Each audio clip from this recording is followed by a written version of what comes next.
The safest person in any room is the one who is constantly questioning their own goodness, examining their own motivations, and staying humble about their limitations. This insight into the danger of certainty about our own goodness reveals something profound about human nature and how we should structure society. It explains why every utopian movement eventually turns dystopian. It's not that the people leading these movements are evil, it's that they're convinced they're good. The founders of the American experiment understood this intuitively. They didn't create a system based on finding good people to lead. They created a system based on the assumption that all people, even good people, are dangerous when given too much power. They built in checks and balances, not because they expected evil people to take over, but because they expected good people to justify expanding their power for good reasons. This is why the most dangerous phrase in any language is "for the greater good."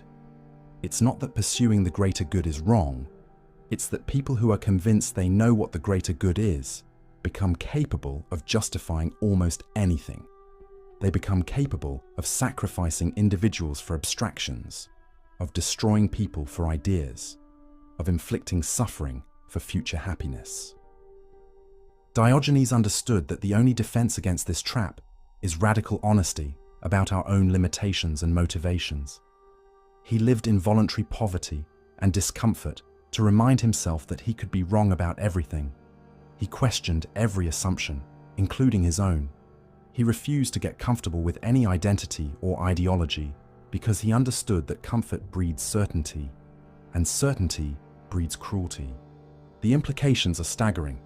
Maybe the goal isn't to be good. Maybe the goal is to be honest about our capacity for evil. So here's the choice that Diogenes forces us to make. Do you want to be good, or do you want to be honest about your capacity for evil? Do you want the comfort of moral certainty, or do you want the responsibility of constant self-examination? Most people choose the first option.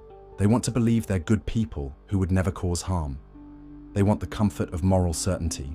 They want to sleep well at night, convinced they're fighting for justice. But Diogenes chose the second option. He chose discomfort. He chose uncertainty. He chose to live in a barrel and own nothing because he understood that the moment you get comfortable with your own goodness, you become capable of genuine evil. The most dangerous people in the world aren't the ones who know they're evil. They're the ones who are absolutely convinced they're good.